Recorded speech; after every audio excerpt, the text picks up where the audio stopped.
Scandale en Grèce le 22 février dernier. Un braqueur célèbre et multirécidiviste, Vassilis Paleokostas, s'évade de la plus grande prison du pays en hélicoptère. Il s'était déjà échappé exactement de la même manière et du même endroit il y a 2 ans. Les voisins ont le temps de filmer la scène, la police, elle, arrive 20 minutes plus tard sur place. Dans les heures qui suivent, des dizaines de milliers de Grecs se moquent de l'inefficacité des forces de l'ordre sur le site Facebook. Des clips de soutien en cavale sont même postés sur Internet.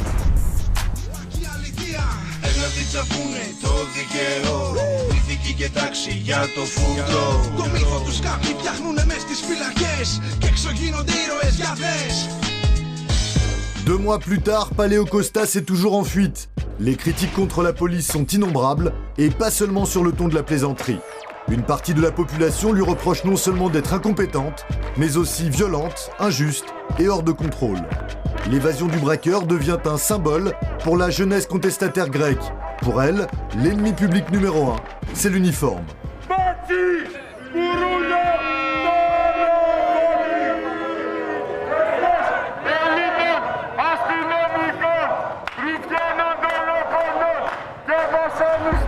Depuis 3 mois, un mouvement anti-police prend de l'ampleur dans le pays. Chaque semaine, des manifestations sont organisées. Aujourd'hui, une centaine de jeunes défilent à Athènes, des masques sur les visages. Ils protestent contre une toute nouvelle loi qui interdit de porter des cagoules lors de rassemblements. Nouvelle illustration, selon eux, des méthodes ultra-répressives des policiers. Ils font peur aux gens pour ne pas qu'ils protestent.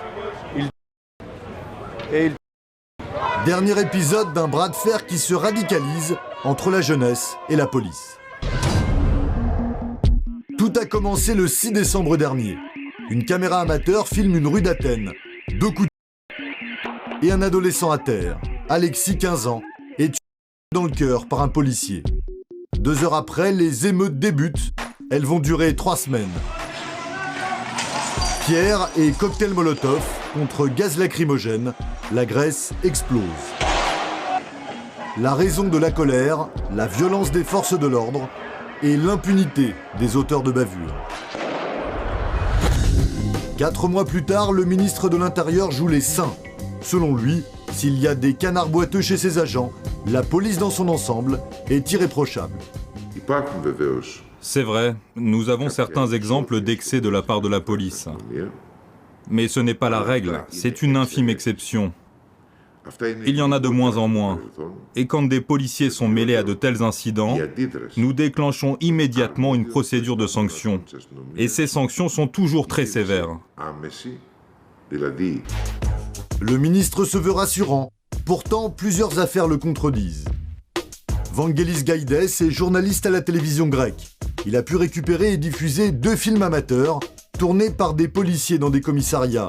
Des scènes de qui ont fait grand bruit dans le pays. Comme vous voyez sur cette vidéo, des policiers obligent un homme à porter un pain de glace à main nue. Et il le fait avec un bâton. Après, un policier sort son pistolet et lui pointe le canon sur la tempe.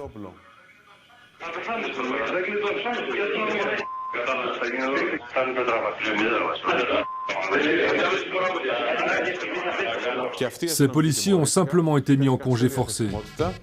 Dans cette deuxième vidéo, encore une fois tournée par des policiers, 3 agents s'acharnent sur 2 voleurs à la tire. Leur jeu, forcer leurs victimes à se et à s'insulter.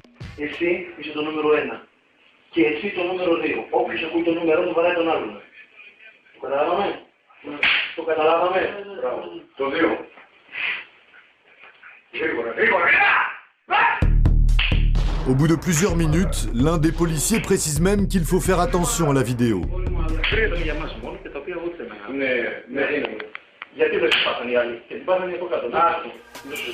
Pas de chance, quelqu'un a fait circuler le film. L'un des 3 policiers a été licencié, les 2 autres n'ont pas été punis. On est loin des sanctions très sévères promises par le ministre de l'Intérieur. Plus grave, l'histoire de Sotiris Katsiotis, un jeune homme qui roule un soir en voiture.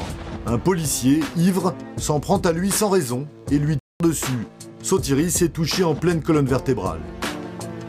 Ça, c'est la balle dans la colonne vertébrale de mon fils.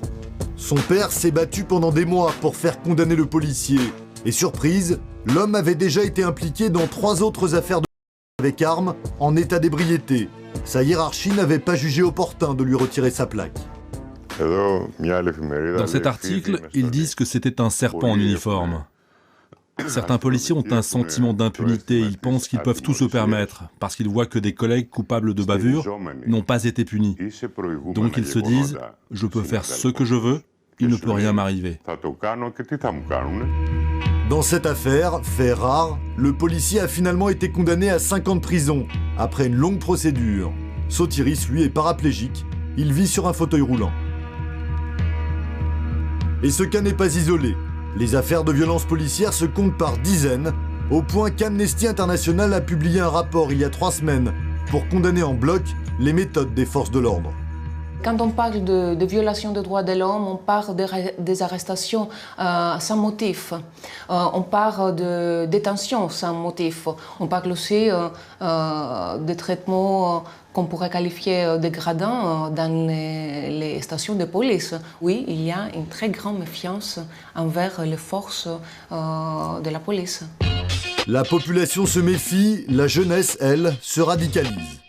Le quartier d'Exarchia, au centre d'Athènes, est devenu un camp retranché d'anarchistes et de militants d'extrême gauche. Ce sont eux qui étaient aux premières loges lors des émeutes du mois de décembre. C'est ici qu'Alexis, l'ado de 15 ans, a été... La police a dit que le flic avait tiré par terre et que la balle avait ricoché dans le cœur de l'adolescent. Mais on n'y croit pas. Oui, les voisins disent qu'il a tiré directement. Juste à côté, les anards ont envahi un parking pour le transformer en jardin. Un squat militant, disent-ils, un pied de nez à la police qui n'a toujours pas osé les déloger, et un message de la jeunesse grecque au pouvoir en place. Les réactions violentes contre la police sont dirigées contre les policiers, mais pas seulement. Elles visent le pouvoir et la violence du pouvoir. Ça ne peut plus durer, il va finir par y avoir une révolte sociale. La colère gronde et certains passent au cran supérieur. Depuis le début de l'année, plusieurs ont visé la police. Un commissariat en plein Athènes, un autre attaqué au cocktail Molotov quelques rues plus loin, et même un agent en faction, grièvement blessé par balle. Ces actions ont été revendiquées par des groupuscules jusqu'ici inconnus. Dans une lettre, l'un d'eux écrit « Chaque policier est désormais une cible potentielle. Après plusieurs années de calme, la Grèce voit le spectre du réapparaître. » Nous faisons face à une hausse de la qui est de mieux en mieux organisée, avec un retour très inquiétant du... Pour lutter contre ce phénomène, nous allons augmenter les moyens de la police, son budget, le nombre d'hommes, son équipement et son entraînement, tout en respectant bien sûr les droits de l'homme. L'annonce du renforcement des moyens de la police fait monter la tension. L'extrême gauche appelle à poursuivre les manifestations pour dénoncer une politique qu'elle juge de plus en plus répressive. Et l'opposition appelle à la démission du gouvernement. 4 mois après les émeutes, la situation reste explosive dans le pays.